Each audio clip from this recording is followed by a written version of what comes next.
one knows anything about me and I have no credentials, so I could literally make up anything. I could just say that I'm like a roller coaster technician. Yeah.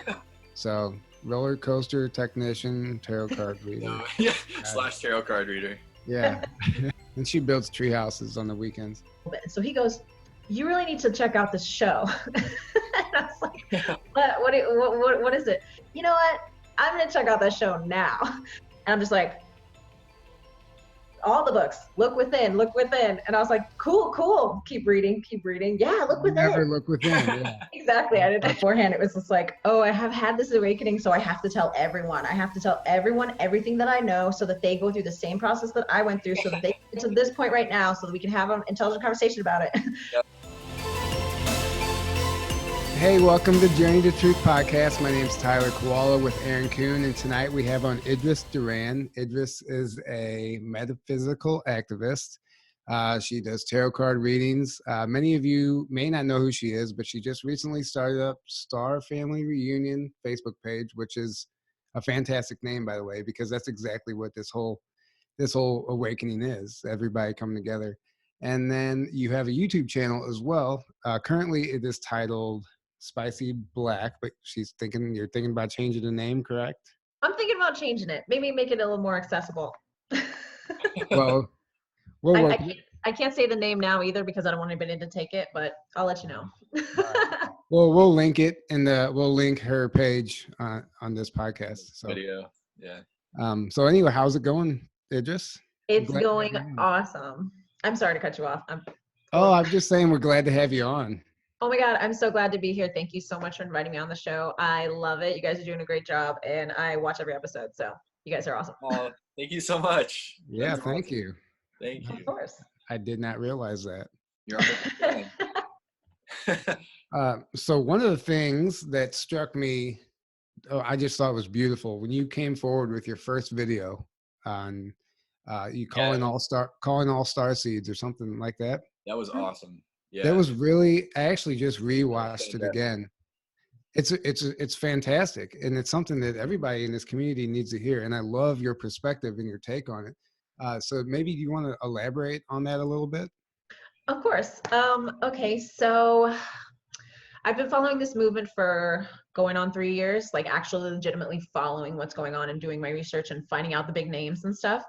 And, I went to Dimensions of Disclosure last year, which was awesome. And that's where I met Tyler. And I guess I missed you, Aaron. Yeah, we didn't meet there, but I was there.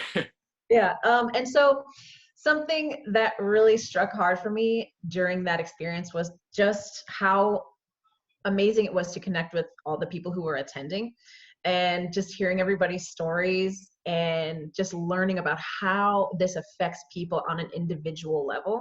And it's really, really great seeing the broad strokes and understanding, the big narrative that's happening, the space, war and, secret space program and all that stuff. Those are like big strokes and it kind of is on a global scale, but it's so fascinating to see the individual stories and stuff like that.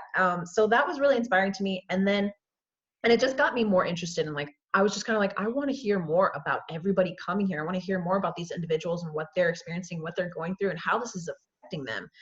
And then, I don't know, I came across this woman on YouTube who was just expressing her kind of awakening from the Jehovah's Witness cult.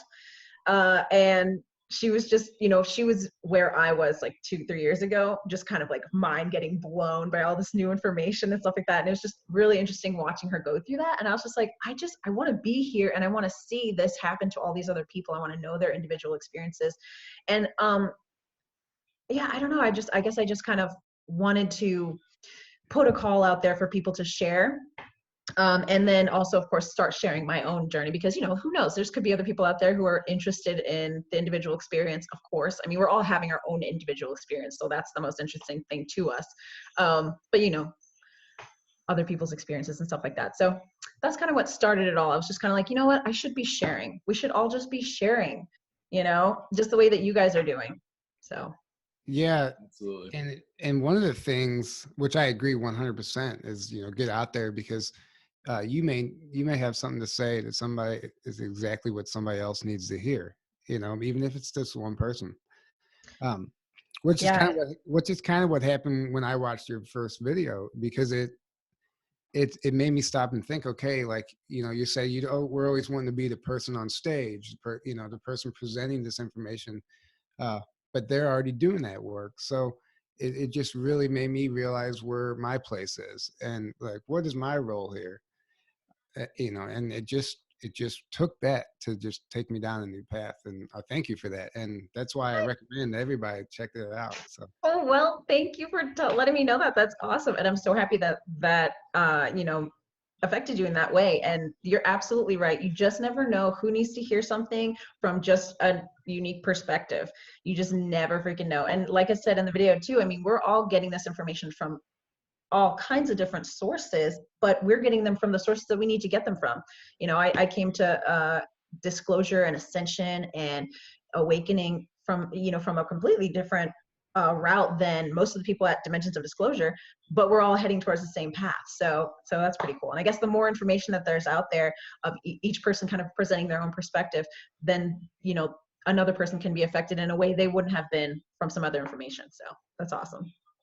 exactly, that's exactly my point. Yeah, I think it's and another thing is, you had said that like a lot of the information you already had known coming into this, uh, which is true. You know, we go to these conferences and stuff, and the information's fantastic, but making those connections, look at all three of us made the connection last at Dimensions of Disclosure. And then look what we've blossomed into now. You know, you're on a podcast, you have a YouTube channel and a Facebook page, you know, whatever. It's just truly inspiring for me to see you doing that, and it's just really great just to see everyone in the community finally breaking free out of their shell, you know. I agree. And it is awesome to see you guys do this as well. And you know, it's really interesting because, yeah, like the point you brought up of, you know, we all want to be that person on the stages and all that. And I don't really know. I mean, it's difficult to explain, but it's like we put those people on a pedestal. You know what I mean? We definitely do. How many people got starstruck seeing Corey at the, you know, conferences and stuff like that? And of course, Corey doesn't want that. He's just kind of like, I'm just a regular person, just like you guys. Like, it's fine. But this is just kind of our nature, I think, especially in the way the society is kind of structured and the way it has us believe things. And it's just kind of like, okay, this person is an authority, so we must, you know, raise them up. They must be higher than us. And I don't know. I just really felt like I was just very resistant to that whole idea. I was just kind of like, okay, they've had the experiences that they can talk about. 100% they're an authority on those experiences that they've had. Or, you know, like David, done all his research for years and years and years, decades. Like, obviously he's an authority and stuff like that. And, you know, as, you know, all of us watching, we didn't have all that behind us. We don't have all that under our belts, but we're not less significant to the entire picture just because we don't have all that. Our experience is just as valid, just as important. And, you know, it just in the grand scheme of things. Why? Because we are all one. We are all the creator. We are all, you know, an expression of the infinite divine. And the source doesn't produce energy in a meaningless way or as a waste. Each and every one of us here is so important. And that's why it's like, it's just very inspiring to me to get to know the individual experience, as opposed to this whole, like, you know, let's just follow what these individuals are doing. Let's just, you know what I mean? No shade. Yeah, I Yeah, totally get. 100% agree with that. Yeah. Yeah, we tend to, like, yeah, like you said, put people up on a pedestal, and like they become almost like celebrities to us, and then we're like, oh, they're like, Corey's such a big deal, and like, he's just a regular dude. He's just a completely normal person that had extraordinary experiences, and he came out sharing those with the world. That's it. And that's what so many of those people are. Or like you said, David, who he's done so much research, and he's just sharing the knowledge that he's gained with the world. Mm-hmm. and making connections with it and stuff. And you know, those are both things. That's something any of us can do, and we all have something to give and to share, and no one's more or less important or more or less special than anyone else. We're all we're all equally beautiful and amazing beings, and we're all one, like you said. So yeah, it's amazing. I love the like Dimensions of Disclosure, the smaller conferences like that, because you can really connect more with the community, and it really feels more like you're coming together with the community and hanging out, rather than, hey, we're all going to this conference to listen to all these people talk, which is what like the bigger ones like Contact in the Desert felt like, which is cool in its own way, but like I like the more community feel conferences where it's just like you're meeting up with your soul family or with your star family and connecting in person, because it's one thing that, you know, it's great talking on Facebook and online, but you know, nothing beats connecting in person and be able to hang out in person with your soul family. So exactly, I agree. And actually, Star Family Reunion, I believe, was a term coined by one of the guys that I met, Andy. Andy, what's up if you're watching? Hey, I think it was him that actually said, it's like a Star Family Reunion. Yeah, that's exactly what it is, basically, yeah. Mm-hmm. Yeah. There was something I was going to say to something you just mentioned. Oh, okay. So this whole, you know, we have a tendency to kind of treat them like celebrities and stuff like that. Like I said, it's kind of a natural thing, unfortunately, just with the way society is going. And, you know, these conferences are amazing, but they're still taking the structure of, you know, the old world, the old kind of thinking with that whole, like, putting people on stage and like, these are the important people. You all came here to see these people, right? Yeah, you know, all this kind of stuff. But unfortunately, we're in a transition right now. Like, this is obviously just a huge, huge transitional period. We can't just all of a sudden throw together, you know, a conference that is just like based solely on the ideals that we're trying to, you know, educate ourselves on now, like oneness and equality and all this other stuff. Like, we can't just automatically go, guys. Well, it's the fact that it really comes down to, I think, that money is still a thing. So, Yeah, you know, when you put on a conference, it costs money to put on the conference. So no one's gonna pay money to go to it unless there's like big name people that are there. It's just kind of how it is. So it's like, you're right, we're in a transitional phase, and since money's still a factor, we have to deal with that. Yeah. The cool thing is, when I just went to Cosmic Waves in Hawaii, so everybody's been listening to this podcast, they know, they've heard me say it 1,000 times by now, but it was different. It was a lot different. There was 100 people, give or take. All the presenters, the speakers, they were all in the same room with everybody the whole time, you know. And when they weren't presenting, they were in the crowd with everybody else. Sometimes you would find yourself sitting right next to them, but every person sat in the crowd for everyone else's presentation. That's awesome. And yeah, it was awesome. And we did a big Q&A circle at the end, and every presenter, everybody just, you know, got to speak about what they thought of the conference. And that was one of their favorite. Everybody said the same thing.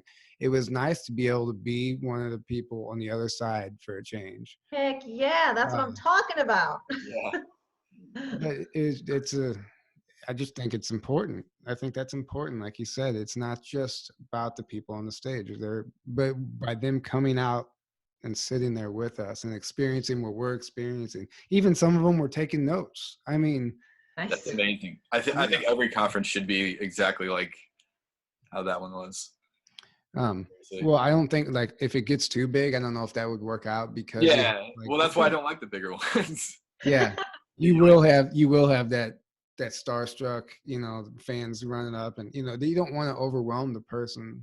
Because the bigger ones, like, there's so many people there. Like at Contact in the Desert, there's like, I think there's like 4,000 people there or something like that, literally. So there's just no possible way you're going to be able to connect with all those people, or meet anywhere close to all those people. So it can't really be like a Star Family reunion, because it's too big. I mean, like pockets, you know, but like, if we could get really organized. Yeah. and like have you know, it would be really nice if like major spiritual leaders would just pop up in every like major area of the world, and then we can just have smaller groups around those people, you know, Yeah, yeah. coordinate, make sure we're giving each other the same information. Sounds like a pipe dream though, for now. Hey, For now. maybe that's who we are. We just have, Hey. Hey. Maybe. So I have a question for you guys. I'm just curious, as far as like both of you guys, what sort of major visceral experiences have you had aside from, you know, meeting with people at a conference, stuff like that, like stuff that really struck you that kind of got you thinking what's going on out there in the world, you know, that kind of stuff. are Alien you, encounters or spiritual encounters or something like that. that's what I was getting at. So you mean experiences? Like, Experiences. I've Tyler, had more of that than me. I've had quite a few. That's what that's what got me into this whole community, this whole awakening. It wasn't any information. It was my own experiences that forced me to find out, you know, what the heck's going on. Um, Man, I've had some really profound stuff happen. I guess my favorite one was when Cosmic Disclosure came out and Corey was talking about the Anshar, and he was saying how easy it was to connect with them. You know, if you're vibrating on the right frequency, all you really have to do is ask. Mm. So I had taken that seriously, and I had made it a goal of mine to communicate with the Anshar. And I was, every night I was giving him permission. I was doing this whole thing, this meditation, and you know, nothing was happening, but I was persistent. And one night I was sleeping and I woke up to a text message, and I looked at my phone, and the text was from an unknown number. It said, "Are you ready to meet us?" What? Yeah. A And text? as a text, I swear. And I knew exactly who it was. For some reason, you just know. It was almost like a telepathic thing. Whoa. And I sleep in my basement, and I have a walkout basement. And they said, "Come to your back door." So I got up and I walked to the back door and opened the back door. I'm looking in my backyard, but there's nobody, there's nothing there. And I'm looking, I'm like, okay. So I was going to go back to check my phone again, just to make sure I, you know, read it right. As soon as I turned around, this tall, blonde haired woman started physically phasing into my basement. She got What? about, she got about halfway, I guess, phased in, and I froze in fear, like the absolute, like that. When you hear frozen in fear, I couldn't talk, I couldn't move. I wasn't expecting it, and I was startled because I wasn't expecting to turn around and see it. And the message I got was, "You're not ready." Oh, Um, dang. but they had to, because I had put all my focus. I had put all my focus on that. I had everything. And they had to. They had to at least make something happen, do something to let me know that I'm not ready. You know, your whole body goes into this. Corey describes it. It goes into this vibratory. It's a real like automatic response. You can't Yeah, control it, I guess, until you yeah. condition yourself to get over that. But then I eventually that went away, and I went back to my room and I checked my phone, and the text messages were not there. What? I actually ended up taking off work the next day, I think, because it was just so profound. Yeah. Like I could care less about going to work, you know. Yeah. It didn't matter what I was doing.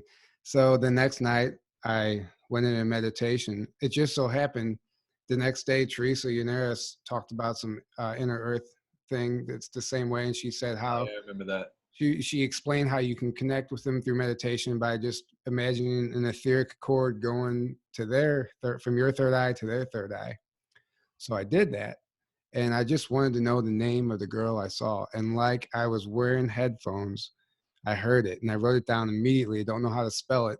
She said, "Sikorse Prefoxe." And I don't know how to say, I'll never forget it. It was like this beautiful, like elvish voice from like Lord of the Rings or something.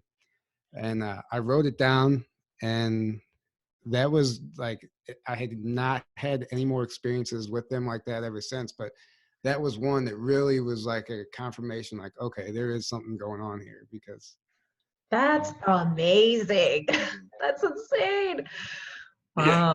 I can understand the being frozen in fear, though.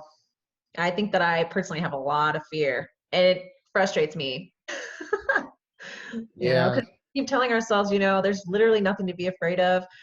No matter what comes our way, it is from the creator. And anything that we experience is approved by our higher selves. So anything that we experience is going to be fine. There's nothing to fear, but, still happens.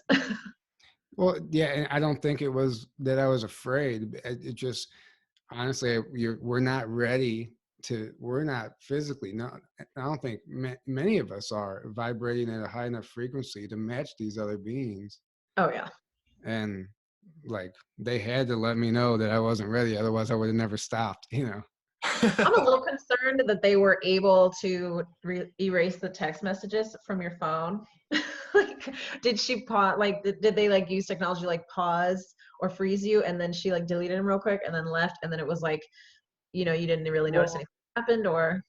Well, no, it was just like my phone was stayed on my nightstand the whole time. So when I went back in to check it, those texts weren't there. And I had the most amazing thing happen in Hawaii. One of the girls at our table, we all went out to eat one night, and somebody asked, "Has anyone had any experience with the Anshar? I'm just curious." And then one other girl at the table, she goes, "I did, but it wasn't like you would expect. They contacted me through my cell phone." And I said, "Oh my God." I got all the hairs stood up on my body, and we both had to exchange our stories. And it was like another confirmation. Like, so I wasn't, it's not just me. They actually do that.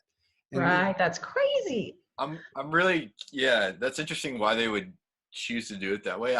It's probably because maybe they're like, we need to do it in a way that is not going to freak you out, or yeah, the least, it was just and since reading we're all text constantly texting on our phones, they're Yeah.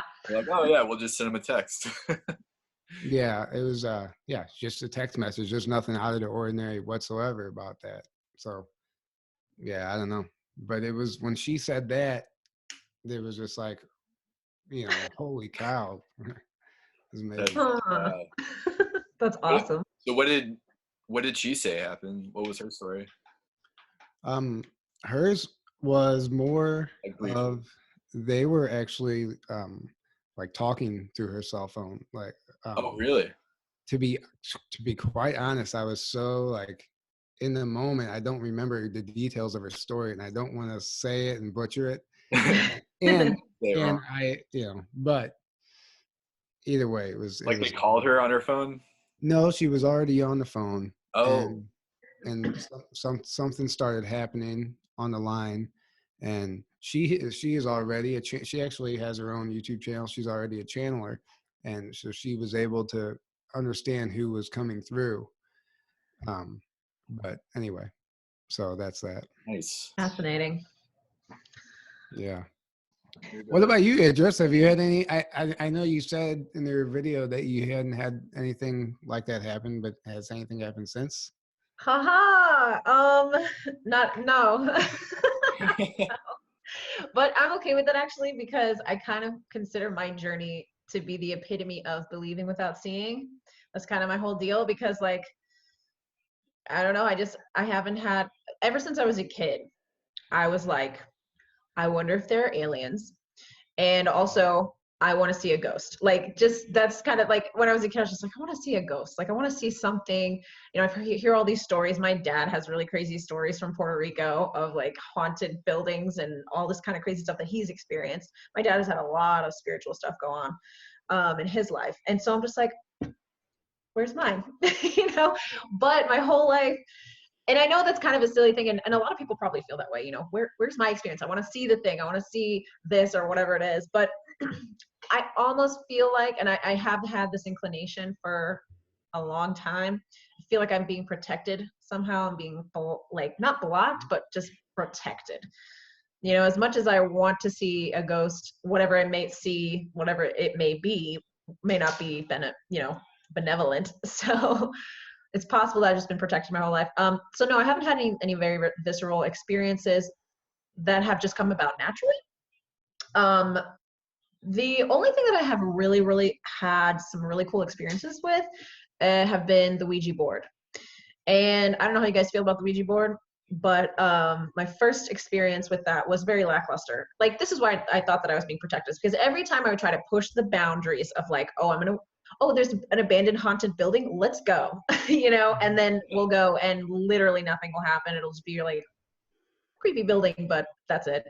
And then the first time I played with the Ouija board, and I say played, and I know that like at that moment it was playing with it because I had no idea what I was doing. I do now, after having done a lot of research and also my consciousness totally changing and shifting and understanding the spiritual reality of things. I know how to properly use one now. But back then I was just kind of like, let's see a ghost, and it was like a homemade one. Exactly. And it was like a homemade one and stuff like that. And, I heard the warnings, don't mess with the spirits because you don't know what you're going to get back. But I did anyway. And nothing happened. Nothing happened during us kind of messing with it. But as soon as I went to sleep, the two girls I was with, it was a sleepover. The two girls were like, we saw a lady in a white dress in the hallway. And I'm like, dang it. They were just waiting for you to go to sleep. Yeah. Exactly. But other than that, like ever since I have been on my kind of awakening, like I just kind of catapulted myself towards awakening. And I'll go into that in a little bit. But ever since then, I've kind of been doing a lot of research. I read this book on Ouija boarding, and it was from this woman who had been doing it for like 40 years. And her whole thing was, I'm here to tell you how to have positive experiences only with the Ouija board, because the Ouija board, you can have positive experiences or negative experiences. The way that I view a Ouija board is this: the Ouija board itself is just a tool. It's not good or bad. It doesn't really do anything on its own. It's almost just like it's a tool. Just like a knife is a tool. A knife sitting on a counter is not dangerous. You can pick it up and you can whittle some wood figurines. You can, cut rope, do something for survival, or, you could cut somebody's throat. So the knife itself is not dangerous. It's who's holding the knife and what they intend to do with that knife, right? Mm-hmm. Exact same thing with Ouija boarding. And now that I understand the spiritual reality more, and I understand, or at least my own belief, which I know you guys share, but a lot of people, don't.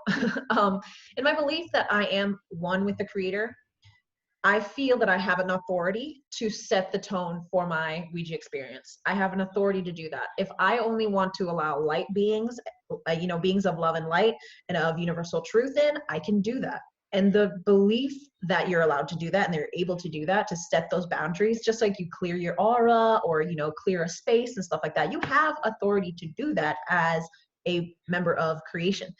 So whenever I do Ouija boarding these days, which I don't do it very often anymore, but there's a meditative time ahead of it. Take some time to meditate and center yourself, and then do like a prayer, like a long prayer or some sort of, just intending for it to just be light and love and for this to be a positive experience. And I've not had one negative experience so far in doing that. And then one more quick thing I want to mention, just for any viewers who are unfamiliar with the Ouija board: when you're done, say thank you, close the portal, make sure you close it. That's all. But so I had a very close friend. She moved to LA like a year and a half ago. And she was insanely spiritual. Like, she was awake, but it was like she had known things and felt things, but she didn't know how to articulate those things. So then when me and her became friends and I started talking to her about the things I'm reading and what I'm learning, she's like, wow, I have felt that my whole life. So she is a very, very spiritual person, and she's very connected. She feels energies. I witnessed her channel one time. I witnessed her channel an entity, and it was very fascinating. But it was very brief. So whenever she and I would Ouija board, that's when the activity would really happen. It was like with her and me. I've done it on my own before. Wouldn't you know it, nothing happens. But so I've had some very cool experiences just with the Ouija board, and just kind of like, I mean, it's just crazy when okay. So, how can you be sure that who you're talking to is who you're talking to? I don't know. I'm hoping, for the best. Like I said, I haven't had any negative experiences, but, can't be sure if there's any spirits out there just kind of pulling my leg, because I spoke to my grandfather, one of my grandfathers, my grandmother, and then this most recent time, I got to speak to my higher self, and that was really exciting. And the Ouija board book that I read, she was like, you'll be able to speak to loved ones, speak to your higher self. Like that's a way of doing it. And also she said, you're going to be able to speak to your pets, living or dead. Living or dead. I was like, I want to talk to my cat. My dog. Yeah, I've heard that about speaking to animals. That too, that's, yeah.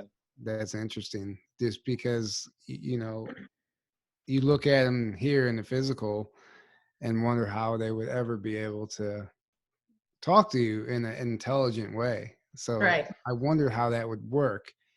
Yeah, from my understanding of it, there's usually if you do it often enough, there's usually a spirit that comes every time and kind of moderates. It sounds kind of weird, but there's like a spirit that comes every time that's kind of like the first one to greet you, and then it will bring in other spirits to talk to you. So that spirit then will communicate with the animal and then sort of translate for you, because I'm sure it's mostly emotions that they're expressing. So then that whoever that spirit is will translate to you, and that spirit will be somebody that you know and are comfortable with. Like it's somebody like close to you. Different for everybody. So they'll be like, your dog is thirsty. That's what they want you to. They're trying to tell you they're thirsty. They're hungry. Yeah. That's the message I would get. Yeah, yeah, that's what your dogs would say. Yeah. So one of the things you said you're awakening, or your journey is like to seeing without believing, which is kind of what the law of one is based around. It, they say it's the goal is to understand the truth without proof. It's the same thing. Like you're the perfect. I don't even know which word I'm looking for, but you're perfect. I know what you mean. Kind of the embodiment of that. Yeah. Yes. Although I've been pushing the boundaries, like with the Ouija board thing, and yeah, I mean, just like on its own, like I haven't had any crazy things happen. But ever since I've been kind of getting into this information, it's been a lot of synchronicity. Synchronicity for me has been a big, big thing. Just like you, Tyler, when you explained that you went to go get your t-shirt done, and you started talking to this guy, you ended up talking for an hour. That kind of experience has happened to me so many times, especially after, just after I've been getting into all this and stuff like that. So those are kind of clues, you know what I mean? Those are kind of things where it's like, it's okay, you're on the right path. Like as much as you're not seeing the things that these other people are seeing, you're on the right path, so yeah.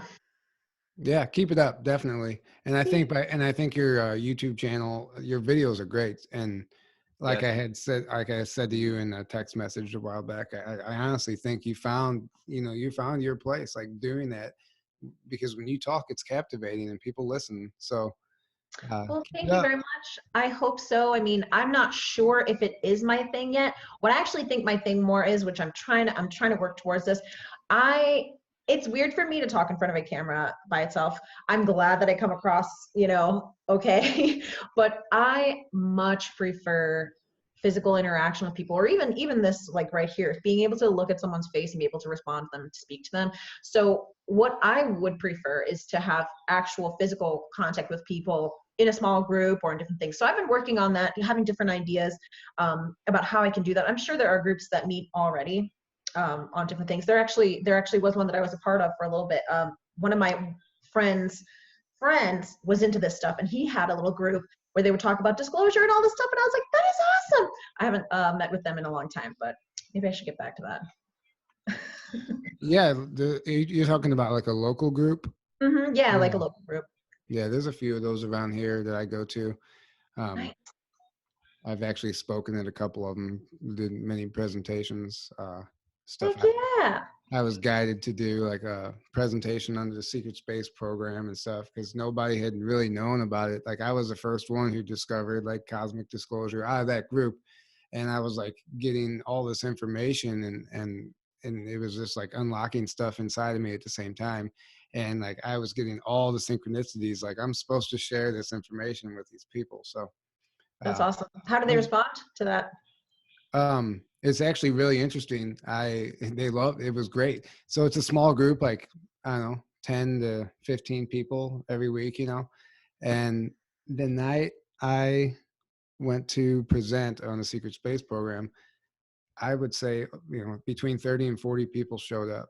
Wow. We filled this room. We were bringing chairs in, and the lady who runs the meeting, she's like, "Oh, I see you have a following," but I didn't have a following. No. Yeah, it was really strange. What did they come for? Did they? I mean, Well, did they advertise the fact that you were going to give this presentation? she advertises it. She has an email she sends out, and word of Everybody, mouth, I guess. everybody wanted to Okay. hear about the secret space program. Yeah, it could have Yeah. been, but Yeah. it was just really odd that it was just like, I mean, filled the room. So I knew that it was all happening for a reason. Heck And yeah.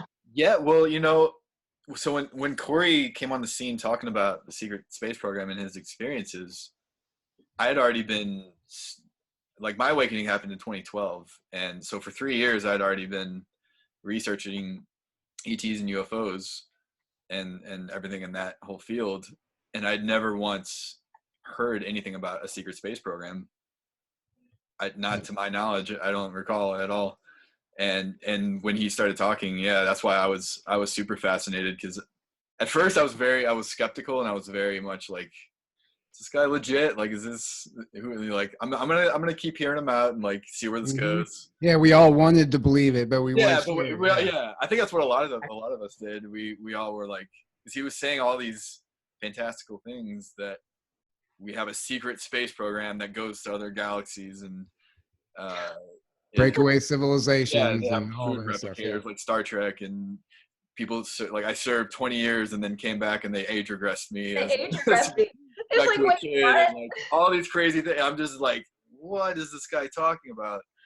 But I'm like, if he's lying, like, what's his motivation here? Like, he seemed like, and you can just tell, especially at the beginning, uh, that he was super uncomfortable Oh yeah. talking in front of the camera.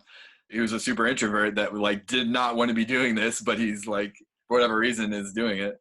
And I mean, think about the contrast now, just what you're saying, like his very first video coming out. Yeah, you're right. He was very nervous and all this kind of stuff. And then I just watched the new Edge of Wonder episode, and he's just like owning it. He's just he's a completely different person now. He's a completely, like, it's funny because I went back not too long ago and rewatched like the first season of Cosmic Disclosure, and I'm like, this is a completely different person. Like, I don't even know who this guy is.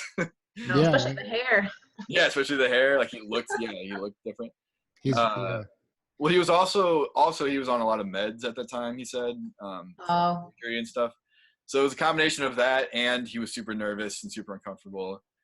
And yeah, you could like see the progression as it goes on. Like, he gets more comfortable and starts coming into his own, and like is like owning his story and his beliefs. And, even when he spoke in Hawaii, that was a big comment amongst everybody, is how comfortable he was up there. And he even commented on it. He said he had done so much spiritual work. He had a lot of spiritual work to do, but he's done a lot of work and changed almost every way that he used to live. You know, he's just living in an entirely different frequency now. So that's part of it, you know. Well, you know what I thought it was interesting, because earlier you said when you had the encounter with the inner Earth being, I'm assuming it was an inner Earth being, Yes. and they said you weren't ready yet. Well, remember how Corey said that they couldn't reach him if he was at too low of a vibration, and like, remember when he went on those meds? Yeah, after his surgery, whatever it was, and it lowered his vibration so much that they couldn't contact him anymore, and they finally had to, like, he said it sounded like they were shouting through like water or something.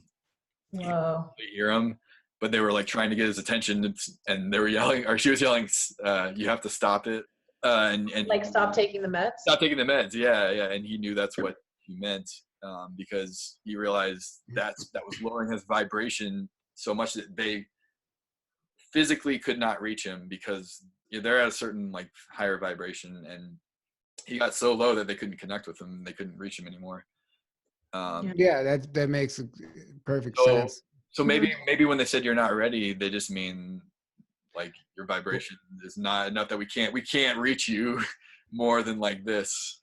It's true, because when I started getting into it, when I first got into Cosmic Disclosure and all that stuff, I was still 3D me. I hadn't began any spiritual work. I hadn't changed my diet. I hadn't done anything. I had just based it all off of the information. You know, I was just diving in for the information and seeking the information and not doing any work. Yeah. And it just makes sense. Yeah. why I understand now why I wasn't ready. So That's awesome. Maybe you're ready now. Maybe you should try it again. I have not reached out to them actually. I haven't. Yeah, it's kind of been. I don't know. Well, that's a personal. Yeah. Yeah, for sure. And I think it's definitely worth it to question, because like me, like when I'm, as I was growing up, and now I've kind of accepted this whole like, okay, like I don't really need to see it. I still understand this stuff, but I had to ask myself, why do I want this so badly? What is it going to do for me? Why do I want this? So there's something to asking yourself, why do I want to contact Anshar? Not that there's anything wrong with contacting Anshar. Like I want to contact them. Like it's awesome, and it's fascinating, especially to understand their deep connection with all of us on the earth. I mean, they're in the earth and they've been watching us for a long, long time. That was another thing that I was like, what? Yeah. Are you kidding me? Crazy. Actually, and think about, oh, I'm sorry, go ahead. Hearing you tell that ahead. story, because so many people think Corey's just a liar and he's making up all this stuff. But like at least for me, me knowing you as well as I do now, I know you're not just making up that story, right? Like I know you had that experience. Yeah. That just confirms it so much more, even to me, that like those beings exist and we can connect with them and they're real.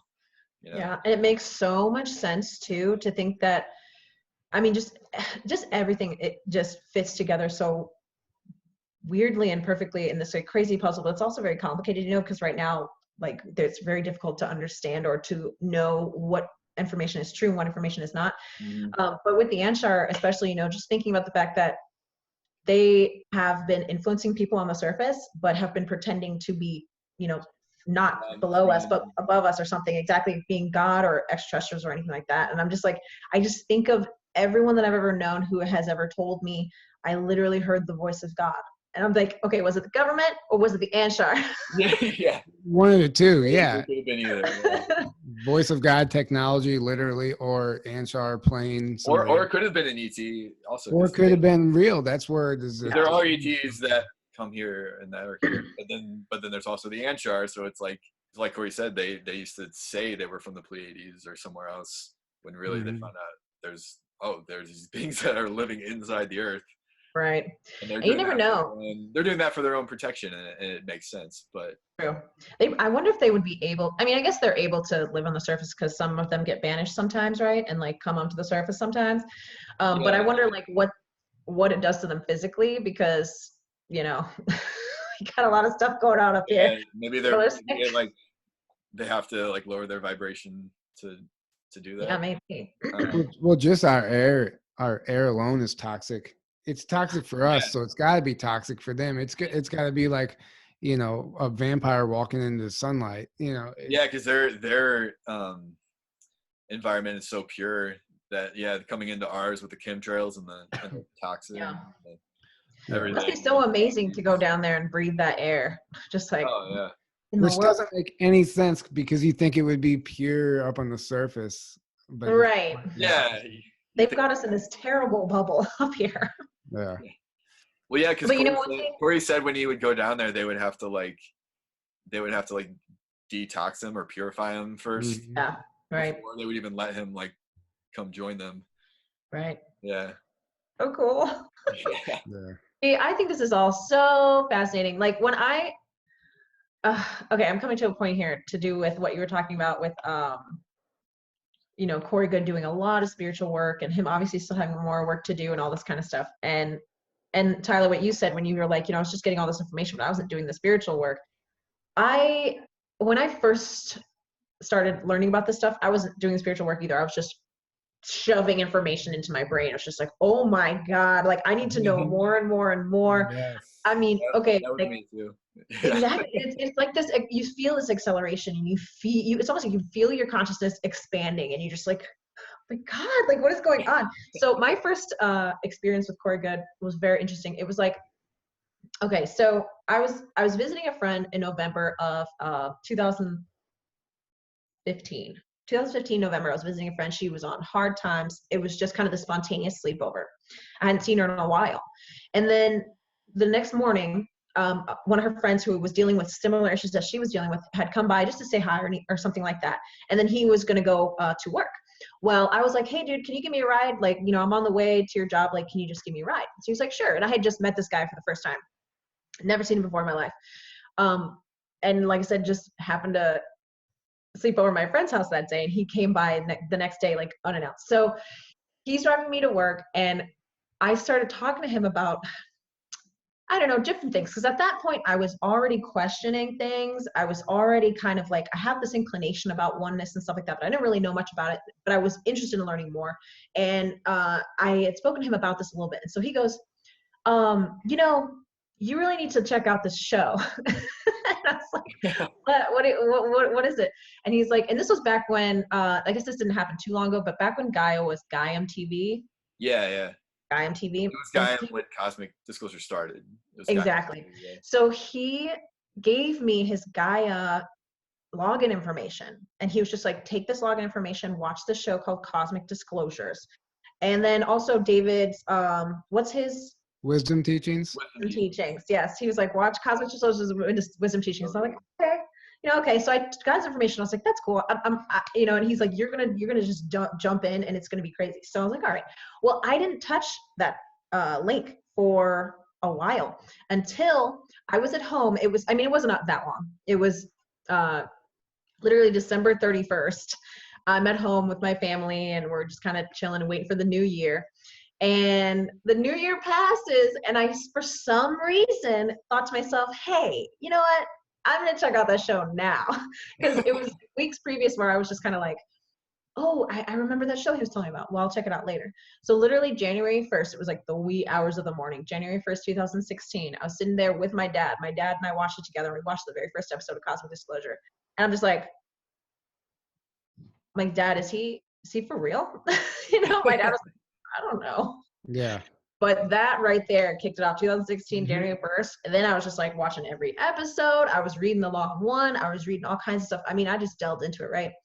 And I was following it for the next couple of years and all the books and the things that I was reading and stuff like that. I mean, okay, so Law of One, once I started reading that, it was like something broke through, like, I'm like covering the camera. Something broke through my consciousness, and it was just kind of like it shattered everything to pieces. And the Law of One was just like with such concepts that I was just like, what the heck? It shattered my whole consciousness. And it was just like, what's going on? And then it led me to the Seth material and the Seth books. And it was like the Seth books picked up all the pieces and like were like, no, it's fine. It's always been this way, but I'm going to show you how it's actually supposed to look. So the Seth material really affected me like heavily. I don't know if either of you guys have read Seth Speaks or Nature, Personal Reality or anything like that, but oh man, that stuff really got to me. Heard about it. I haven't read it yet. Super good stuff. But I mean, you guys know most of it anyway. And the most amazing thing about doing the research and stuff like that I was doing was every single book that I was picking up was saying the same thing, but in a different way and also with pieces that the other book didn't have. They were all complementing each other and filling in the blanks. And it was amazing. And at the time, I was so focused on getting the information, and all the information kept telling me, you know this already. This is all inside of you. This is inside of your soul, inside of your DNA. All you have to do is look within, look within. All the books, look within, look within. And I was like, cool. Keep reading. Yeah, look within. Never look within. Yeah. Exactly. I did that. Right. Yeah. So that process started for me more beginning of 2018, that like heavily like, okay, we need to actually look within here. But during all this, I was understanding the concepts and believing them and just kind of like understanding the importance of looking within. I was getting all that, but I wasn't actually doing the work. So when I was watching Cosmic Disclosure, sometimes I would get a little bit worried because I was like, you know, Corey Good literally said he had contact with the raw being, you know, raw to your air, who is in the Law of One books talking about oneness and love and forgiveness and all this other stuff, and that's the most important thing. And yet all I hear from David and Corey is seek a space program, seek a space program, seek a space program. And so I'm like, you know, this is all very fascinating and it fits in with the narrative. It all fits in. It makes sense. I get it. I accept that this is a possibility because of the way that the Law of One explained what reality is. But I was confused as to why they kept focusing on all that instead of telling us the way that we should be living our individual lives, like forgiving ourselves, forgiving other people, working through our shadows and all that kind of stuff. And I was like really concerned because I was just like, okay, hold on. Like I'm literally reading Dave Wilcock's articles and all this kind of stuff. And one of the articles, one of those really, really long ones, I almost want to say it was one of the Endgame articles. I don't know if you guys remember, like it was like a 2 or 3 part series. Yeah. And really, really, really long. Yeah. Yeah. They're all really, really long, but They're so like a mini long. book. Yeah. But like, we're all here for it. So we're all reading and everything like that. So the thing that disturbed me the most about those particular articles was I think that's when it kind of broke down the Pizzagate stuff, which I know Pizzagate in a lot of communities is just like, don't say that word because that's 2 episodes in a row that came up now. I mean. Oh, really? Yeah, that's true. Oh, no. But so I was reading all the stuff about Pizzagate and I was like, this is crazy. But here's my issue. There was text breaking down Pizzagate, but there was about 2 lines in the entire article that said, please don't attack these people because of the information we're giving you. We need to be peaceful. There was like 2 lines devoted to that. I was like, dude, you're pissing people off. Like you're literally telling people stuff and they're going to get angry. When people mess with kids, people get angry, know? So I was just like, why are they giving us all this information, but they're not teaching us how to handle it and how to literally think to ourselves, I can hate this person if I want to, but I'm fueling the, evil entities and I'm hurting myself by hating them because we're literally wrapping ourselves in this karmic, debt when we have these emotional responses to this kind of stuff. So I was just very like, why aren't they telling us what to do about our feelings? So after that, having seen this transition of Corey, doing all the spiritual work and feeling more comfortable and stuff like that, and David doing his class that he's teaching now, this online seminar thing or whatever, it's all spiritual stuff. I'm like, yes, finally, like we're putting the emphasis on there. Like I know it was all there before, but I was just a little bit concerned by it. So when you're talking about, now we're doing all the spiritual work and Corey and David changing, I'm just so proud. I'm so proud of the community. I'm so glad that they're pulling the focus back into that. Because here's the thing, like I think this Secret Space Program stuff is fascinating. It is so cool. If this was a book, I would read it, but it's not a book. I'm actually a part of it. As small as a part that I play in this whole spectrum, I'm in it and it's awesome. And I love that. But information about the Secret Space Program, once I know it, and once we have been awakened to, the lies and all this other stuff, just like Simon said before, we can't force anybody else's awakening. So that information, unless we're sharing it to people so that they know and all this kind of stuff, that's fine. But all this information isn't, what's it doing for my individual experience? What's it doing for my individual life? That's what the spiritual stuff is here for. The spiritual stuff is helping us with our relationships, with, finding out what it is we actually want to do that brings us joy, getting rid of negative things in our life. Learning about the Secret Space Program doesn't do that. It's fascinating as hell, don't get me wrong. And I want to know everything, but it doesn't help me step by step in my life. You know what I mean? So I struggled with that for a while and I had to kind of distance myself from the community because I was so obsessive. I was so obsessive, dude. And I'm sure you guys can relate, it's just, when you start finding out this kind of stuff and you're just like, what other lies are they telling me? What? And then when you hear about the Anshar and stuff, I'm like, that is so cool. Like I'm honestly just so enamored by the whole thing, but I recognize that I have work to do and that only I can do that work. Only I can do the work for my life. And, Tyler, you were saying, it's awesome that you kind of found your niche in the whole community and stuff like that. Like, I'm still looking for it. I'm doing the videos and that's cool. And I appreciate the feedback and I appreciate anybody who gets moved by it, but I'm still trying to figure out what my thing is. You know what I mean? You're figuring it out and this is a first step. Without you putting these videos out, you're not going to figure it out. Like you have to, focus on one thing at a time. Yeah. Figure out that one step and the next one will present itself. And so you did, in a way you did, like that you started. Absolutely. You're right. And going back to what you said about them only talking about the Secret Space Program at the beginning, and then he would have the message like here and there, I think it was more, Cosmic Disclosure was more about getting Corey's testimony out, like all of it. Yeah, David likes to be more organized with, like, he like with his talks and then with his articles, like he'll like at least like the spiritual side of things, he'll be like, all right, I'm talking about what's happening in the world, or like secret space. Yeah, it's like compartmentalization. Yeah, but he'll throw in some spiritual stuff too, but then he has his like spiritual talks, and Right. like law of one or spiritual talks, and then Mhm. like, or ascension and everything, all of that, and then he really dives into that, whereas like rather than just kind of mixing it all together, which Right, that makes sense. which makes sense because It was cosmic disclosure. It was a space for Corey to get his testimony out, for sure. Yeah, because and then also he had to show wisdom teachings at that time, Right. that he would do the other stuff on that show, but his articles, I do agree that like in his articles he could definitely like incorporate that more and be like, all right, here's what's happening, but let's keep our focus. Let's like, this is what's important. This is what. Well, he does exactly what we all do. We get excited about the information, and sometimes we want to get it out there without really thinking about, what is this information actually doing to people? How are people going to receive this? Yeah. So, which I've done it. I've shared stuff. I've told people stuff, and I realized that was not the right time to say that. This is the wrong person to say it to. Yeah, because whether something's true or not, it's really using your discernment means like, is this going to be beneficial?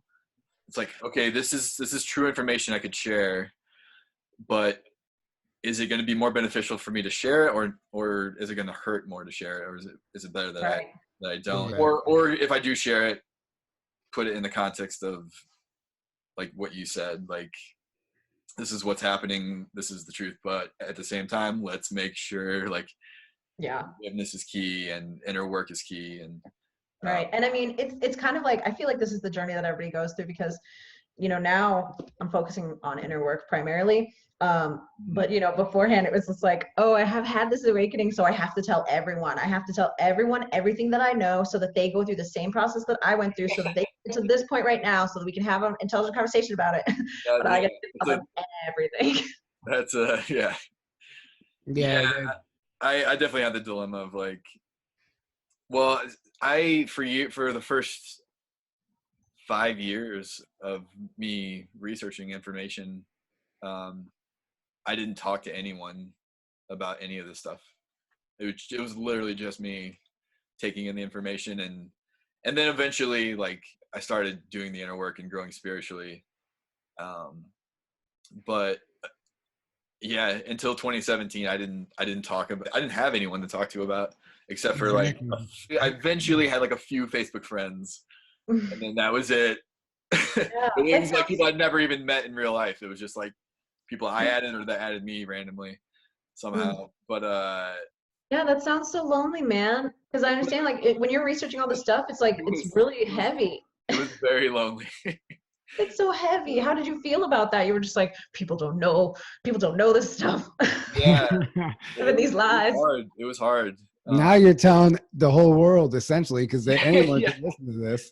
Yeah, so it was all worth the wait. It was worth it. Yeah, well, that's why, like, so the first ever conference I went to in this whole realm was Eclipse of Disclosure, which was the one before Dimensions of Disclosure in 2017. For whatever reason, I was just like, I have to go to this. The magnet, you got pulled. I got pulled. I got seriously pulled to it. That's it was what like it is, man. There's a magnet. I didn't even know, like, but I think it might have been like my higher self was telling me, like, you need to go to this. But I didn't, at the time, I didn't interpret it that way. I just really, really want to go to this, Yeah. And that's when I met you Tyler at, Dimensions. So the next one, but like, I met a bunch of people that I'm super good friends with now. So that's when you were able to like find people that felt the same way. Mm-hmm. I think that was really the first time I was able to talk with people in person and connect with people that were into this stuff in person. Nice. Same with a lot of us, because I was just in a similar boat.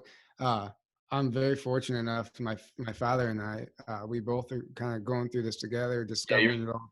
Your dad's in there with you. You're lucky.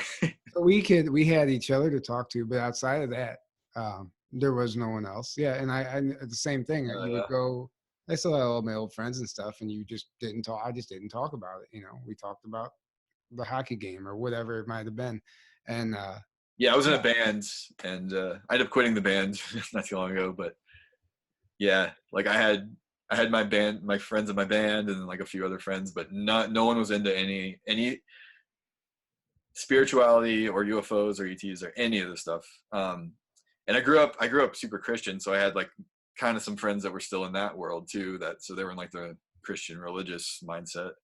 So to them, it's like, oh, aliens, yeah, they're probably demons. Like you probably need to stay away from that stuff, Or angels. Yeah, or angels. Well, some of them are a few of them are open-minded enough to be open to that, but like. Hopefully they didn't hear that voicemail, because that would have like confirmed it for them. Those we told you negative entities for sure. Yeah, we told you. That was some scary stuff, man. When I heard that, I was like, all right, I'm 100% convinced demons are real. At the time, I called them demons, but like. That's so interesting. Who is your friend that they targeted him like that? He's one of my old friends from the Christian days. And so it was really scary for him too. Well, no, not him, because he's been dealing with that stuff like his whole life. Like he sees like angels and demons. I mean, he's told me all kinds of stories of crazy stuff, way crazier than that. Like he'll see them and they'll come in his house. He's seen people be possessed by demons and like all kinds of stuff. Does your friend know about the Law of One? No, I don't think he does. You should tell him. I actually met with him shortly before I moved here to where I'm at now in Kansas. I hadn't seen him for like 5 years, and then we reconnected, met up, and got coffee. And I told him I told him a bunch of this stuff, and I was like, this is why I kind of fell away, because I kind of stopped being a Christian, and it was hard for me to like keep hanging around my super Christian friends when I wasn't anymore. And I either have to like be living a lie around you guys or tell you all the stuff, and you're gonna think I'm crazy or into weird stuff. They're gonna be very concerned for your soul. Or satanic stuff or whatever. Yeah, exactly. And I'm like, I just didn't want to deal with it. I feel that hardcore. I took it way better than I expected. He's like, oh, that's it? You were just worried that. I've noticed that sometimes when you finally do open up to somebody, they receive it way better than you would ever imagined. Yeah. Or can have the opposite effect or worse. But some people, I'm surprised. It depends on the person, for sure. Yeah, exactly. But you just don't know. I mean, unless you really know the person well. And I knew him pretty well, but I guess I just estimated his reaction wrong. And, but yeah, I gave him the Ascension Mysteries book, the David Wilcock Ascension. Oh, cool. Yeah, I'm like, here, read this. I'm like, a lot of this stuff in here, it's gonna sound really crazy, and you're gonna want to just write it off immediately and be like, oh, this is ridiculous. I'm like, before you do that, try to suspend your judgment for a little bit and do a little bit of research on the things that are in there. And I told him, like, that's what I did. That's how I got to this point of where I'm at. And that's pretty much what I told him. He still has that book, by the way. You think he's read it? I don't know. I haven't reconnected with him since then. He burned it. No. He's a full truther now. Yeah, he very well might be, actually. I don't know. Yeah, that would be amazing. Or even worse, he's a flat earther. No. Oh no. Yeah. Sorry, flat earthers. No shade. I ran into a flat earther not too long ago. He was going through the whole spiel of like all the evidence and like. Yeah. He was really. I mean, he made some good points that I didn't think about, but he was really trying to sell me on it, and I was just like. Yeah. Okay. The thing about that is like because when I first started hearing about flat earth stuff, I was just like, I was really trying to understand it. I was just like, but science, and stuff like that. Yeah. So whenever I would run, like, I only knew one guy who actually was a flat earther, and I would say, tell me what, like, convince me, please convince me, tell me what it is that convinced you.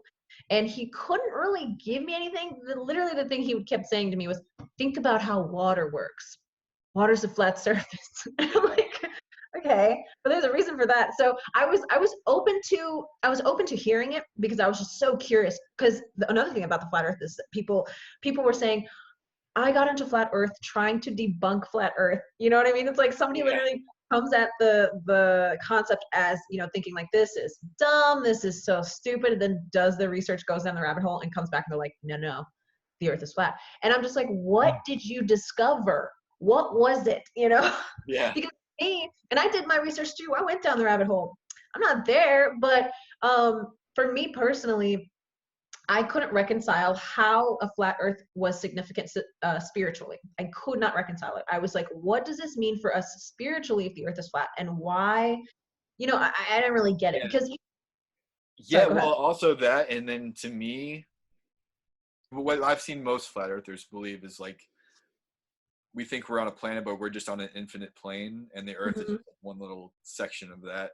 And there's like an ice wall that goes, Antarctica is actually a giant ice wall, and that it just goes on forever. And then there's other realms or whatever or something. There's other realms? Yeah. There's all, but here's the thing, like, there's not one flat Earth theory on that. There's like multiple different ones. Sure. You have all these different so it's like, well, which one of those is true, and how do you prove that? Yeah. Like, so the infinite plane, the wall of ice, the dome. There's a big dome, yeah. And then all the planets are they're just projections. Yeah, it's like, how do you explain?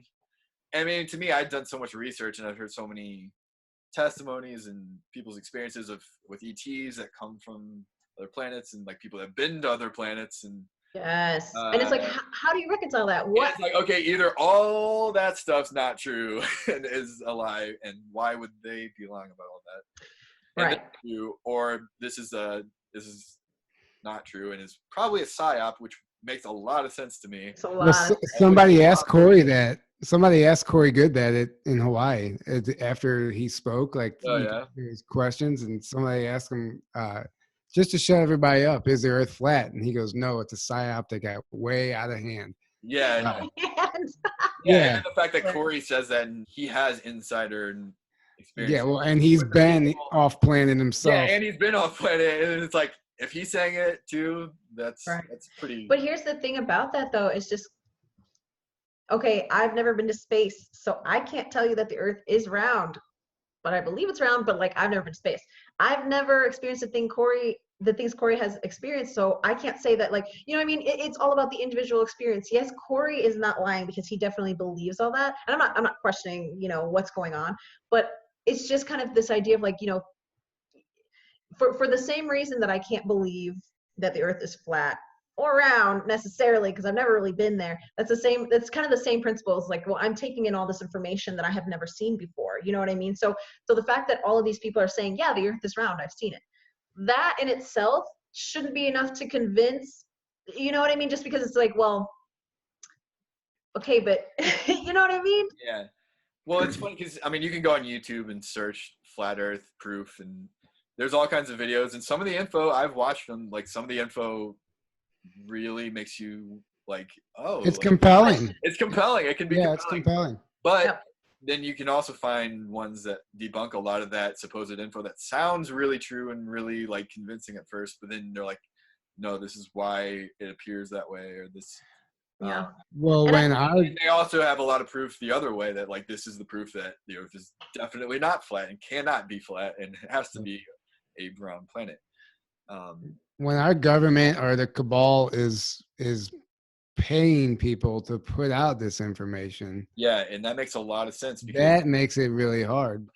Just amazing how our brains can be fooled in such a way. It's like, oh, we have all this compelling evidence, so it must be true. I mean, that just goes to show, what about this world are we not questioning in the proper way? But one of the big things I couldn't really reconcile with the flat Earth was the lack of aliens. Like, they're like, aliens don't exist, and all this other stuff is just, it's just the government playing with these people's minds. I've heard that, and then some of them believe they're just like angels and demons, or they're beings in another realm, like, or another dimension, which they are, but they're also from other planets and stuff. It's both. But they're like, oh no, there's just other dimensions, but there's no other planets, and there's no out there. It's just like dimensions. It's like, and one of the theories, because like you said, there's a bunch of theories. One of them, suggests that we're, the only planet, or that we were created for some reason. But the whole idea that like this is a terrarium and someone created us for a reason, and they're observing us or whatever, right? And therefore we are so special. Like we are so special because there aren't any other planets out there, because this is it right here, and we've been made for a purpose. Like we're so special. And you know what I mean? Like that it's like they need this idea to make themselves feel significant in like a vast universe. But for me, that doesn't make any sense, because if I believe that there is a creator who has infinite forms, which is you and me and everything that exists, and there's infinite planets out there, I don't not feel special. I feel extremely special, because there is no one out there like me on any of those other planets, and there's no one out there like you. Or is there? Being, or is there? You never know. You've never been to the other planet to see. You don't know. That's true. Yeah. But I do believe that everything is unique. And even if I have now you got me thinking, Tyler. The best flat earth argument I've ever seen was somebody I know got on Facebook and they made their status, "I'm a flat earther." And then the very first comment was, "Then go jump off the side, you fucking idiot." And it's like, haha, joke's on you. It's a never-ending plane. I can't jump off. It was the funniest thing. Then go jump off the side, you fucking idiot. Oh, man, I had to laugh at that. That was too good. Yeah, but what's interesting is just this whole people believing some things but not believing the possibility of something else, even if they just even believing the possibility. Because there's people who believe in the flat earth, they believe it wholeheartedly and don't believe all this other stuff. And I'm just like, I don't know, man. Like, for instance, I went to this conference a couple of weekends ago at Joshua Tree in California. I don't know if you guys have ever been there. It was my first time in Cali, and it's a beautiful, beautiful retreat center. And I went to this workshop, and it was on, just kind of spiritual magic and different things, and like coming into your power, fundamentals of meditation and this kind of stuff. And at one point, the person giving the workshop, whose name is Damien Eccles, by the way, really fascinating guy. Definitely, if anybody's interested in his story, look him up. Damien Eccles, super cool, really, really knowledgeable in magic and just the spiritual powers that we all possess. But at one point, he was like, he kind of was like, yeah, some people, think that there's aliens and different things out there. And like, he was kind of like, not in exactly dissing the disclosure community, but just kind of like brushing it off, kind of like, I don't really know about all that. I know about this. I know about spirit and stuff like that, And some people were kind of laughing at the whole thing. He's like, yeah, some people said that that I'm a reptilian. Some people said this and this and this, and people are like, oh, reptilian. It's so funny. But I'm over here like, wait a minute. Like, you cannot sit here and tell me, and no shade to the conference, like, you guys are awesome. I love you guys. If anybody is watching from the conference, it was a super fun time. But you can't sit here and tell me that anything is possible and then discount someone else's experience, especially if you haven't researched it. And that was the whole thing, is I was like, I guarantee you, everyone laughing has not done the research. They have not looked into this properly. And you know what I mean? That's normally what it is. It's just like, that's always what it is. It's always what it is. Yes. You can't believe anything is possible and then discount somebody else's experience, because it's all individual. It's all personal. And sure, I haven't seen an alien. I haven't seen God either. Yeah. But, Yeah, exactly. So beliefs are like a trap. So we're coming out of the age of like Pisces, where everyone's a religion or has a belief system or is in a group. Like, we all believe this. Like, you're seeing more and more people like us that we're thinking for ourselves. We're doing our own research and coming to our own conclusions based on what we find and what resonates. And I feel like it's going to just keep increasing in that. And you have to be open to all possibilities, because if you think about it, it just makes logical sense. How are you ever going to find the truth if there's areas you're not willing to consider even being true, or you're just completely shut off to and you've never done research and you're just like, no, that's not true. well, how do you know? You've never even looked into it. Are you God? Do you just know everything? No. So how do you know? Well, it just can't be true. Well, why can't it be true? And this is how you find out. This is self-examination. This is what so many people don't do, and that's why they don't realize they're just believing, either just believing things because they've always believed them, or they were told to, or they were told things. And well, and you have to be existing, and like I've said this in the past, you have to be existing in a certain frequency to accept a certain piece of information. So a lot of people, you can present that information to somebody, and they may just disregard it. Even though it is true, like you said, it doesn't fit. It doesn't resonate with them. They'll disregard it. So where they're at, it's too far outside, and they can't accept it at first, and that's fine. But like, it takes a spiritual understanding to understand some of this information. Mm-hmm. Until you do that inner work, like we talked about earlier, some people really, and eventually you get to the point where you realize I can't immediately say anything's definitively not true right off the bat when I haven't done my research, because you've grown so much of like where I'm at to where I was at 10 years ago. I'm like, if you would have came to me 10 years ago and told me like a quarter of the stuff that I believe now I'm into, if like my future self, if I right now were to go back in time and start talking to my old self about all this stuff. Well, first of all, your past self would be like, what? You're from the future. Yeah. First, I'd be mind blown about time. Yeah. That's funny. And then I would be like, oh, that's BS. Like I would have done that because I wasn't at a place yet where I was you're like, I'm literally I wasn't open to the possibility of my own current beliefs being wrong. Yeah. I was so closed in on that at that point. And it's such a personal thing. Like no one from the outside, no one outside of you can force you to get to that place. You have to be the one to do it yourself. Like that's what happened to me. I just realized one day, like, how do I know what I believe is true if I've never done the research, or I've done just a minuscule amount of research? Yeah. And so I just started on the path, and I just kept going. Exactly. Today, basically. Examining our beliefs is super important, because like you said, you said beliefs can be a trap. I think that they can be, but they don't necessarily have to be. But they don't have to be, but they very easily can be if you're like it's just that factor if you're not open to the possibility of being wrong. Right. And then I also would venture to say, whether it's true or not, sure, but also whether or not it's beneficial to you, because you can have a belief that, I don't know, you can have a belief that may not be true, but the belief in it is beneficial to your life somehow. I can't really think of anything that's like not true that someone would believe that is beneficial, but do you know what I mean? Yeah. Examining beliefs and saying, okay, I literally believe this, but how is it helping me that I believe this? Like, exactly. And I was actually going to get to that. Like it also comes down to, because I had beliefs of like heaven and hell, right? For example, like I had to believe in hell, and this terrible place, and all these beliefs that didn't resonate with my soul, but I just like mentally I told myself I had to believe them because I'm a good Christian, and that's what you believe, right? So that's that's the mind control, that's the programming. And I got to the point where the programming stopped working, and I was just tired of believing that.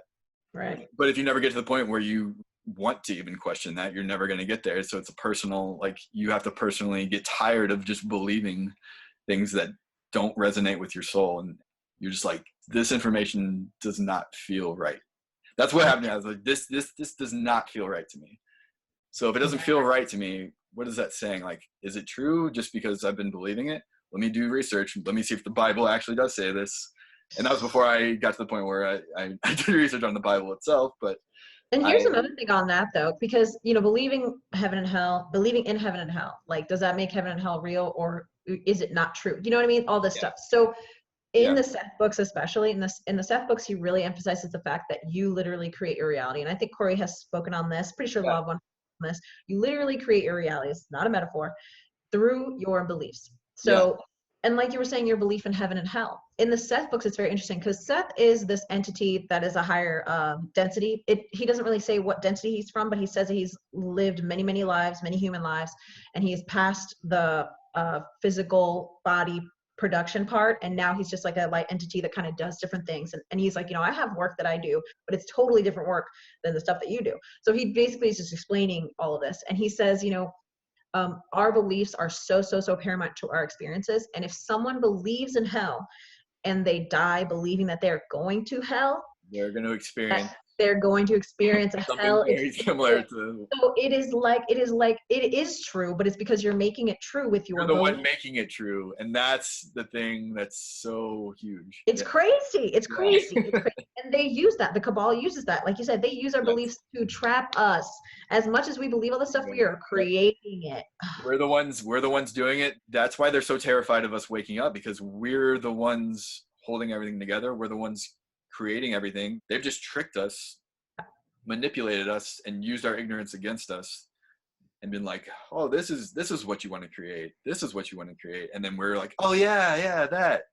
And we don't realize, like, we're the ones creating this reality. We're the ones doing it. We're the ones with all the power. They're just putting out the and stuff. then they know how the whole goal is to get you addicted to their bait. Their goal is to get people addicted to the bait, and just whatever it is, whether it's a TV show, whether it's a drug. Yeah, well, that too. Sugar, that's what I mean. Like that's where it starts.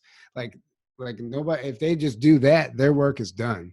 Like the whole fear thing, that's programmed in decades Well, the ago. fear, yeah. I mean, they need us to stay in this low vibration, because once we start raising our vibration, they literally can't control us. It's impossible, and there's nothing they can do. So, like, that's why they have to keep having wars. That's why they keep having terrorism, shootings. You just reminded me of something. I just saw today. It was somebody posted. I forgot where I read it now. But anyway, it was like, even this UFO disclosure, the ET disclosure, and everything. We know we're getting the watered down version of it anyway, but that is part of their distraction. They want that because they don't want us to understand the spiritual awakening. That's the big thing that they don't want people learning about, is the consciousness shift. Like the UFO disclosure is being used as a distraction from the consciousness shift.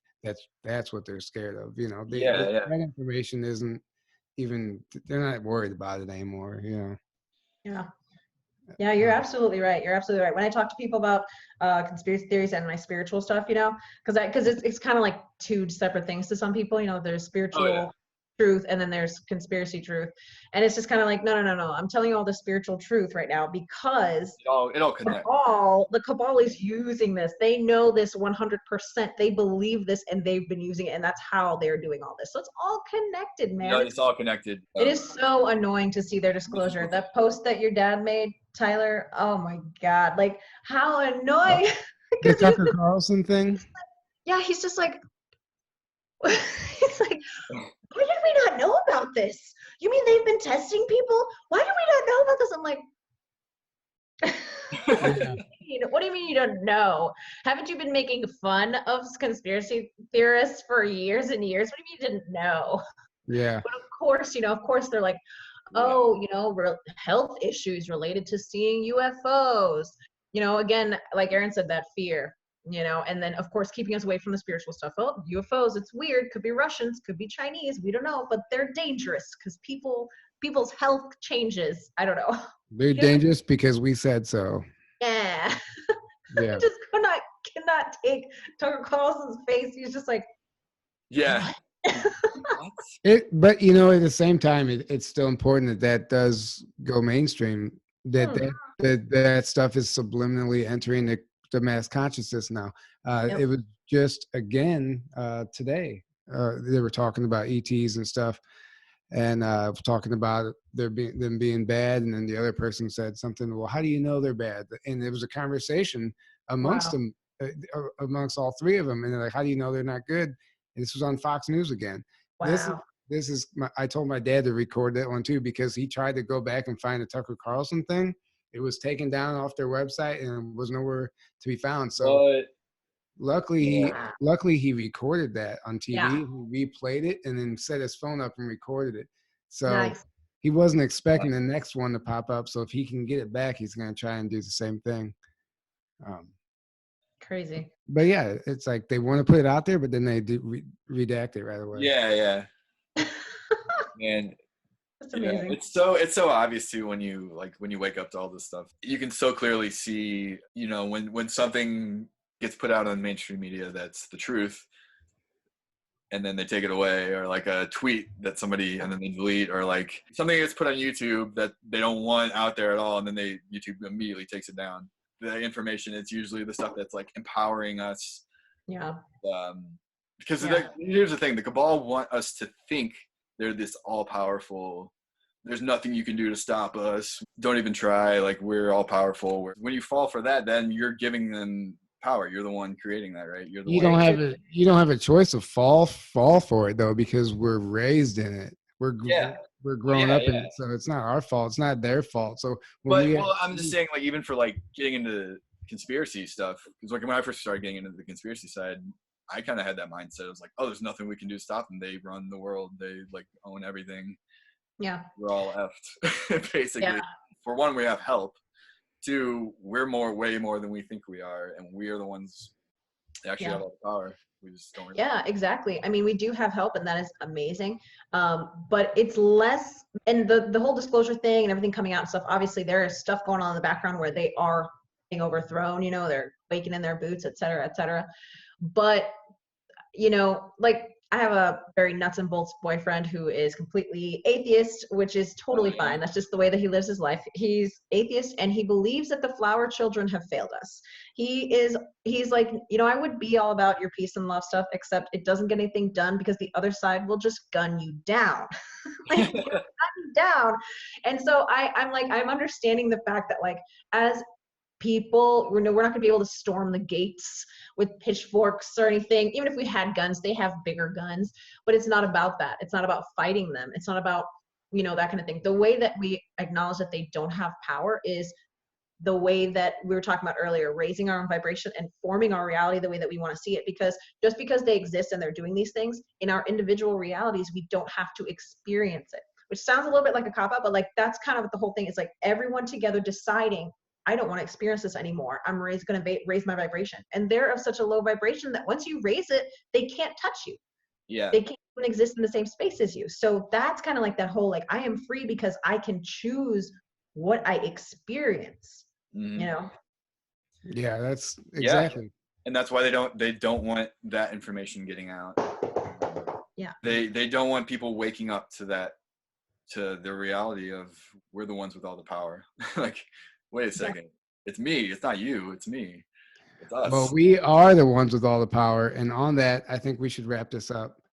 Yeah, we've been going for a while. Yeah. Yeah. Anyway, so thanks again, Idris, for coming on. Yes. Love to hear what you have to say. Looking forward to the next video. Keep putting them out. Keep chiming in on Facebook. Absolutely. And I was so happy to be here. Thank you so much. Keep doing what you guys are doing as well. This has been awesome. Super, super fun. For the people watching out there, come join Star Family Reunion. Come party with us. And I just wish you guys so much luck and success on everything that you two are doing. Super proud of you. Thank you so much. Likewise. Yes, Thank you so much. Yes. Making videos, they're awesome. I watched a little bit of your meditation one today. I didn't get all the way through it, but it was really, really good. Cool. That was a good one. That was very good. It's true. Yeah. Just so anybody who hasn't seen it, she has a meditation video or video about meditation. There's no wrong way to do it. It's basically the whole premise of it. Like, we're all good. I have to do this. I have to sit perfectly with my hands like this and, eyes closed. No, you can do this other ways. So if you're struggling with meditation, definitely check it out. Check out go to Star Family Reunion or go to Spicy Black on YouTube. Check it out. All right. Well, I guess that will wrap it up. Thanks again, Idris. Thank you. Yes, thank you. It was amazing. Bye, guys. Good night. Good night. Good night.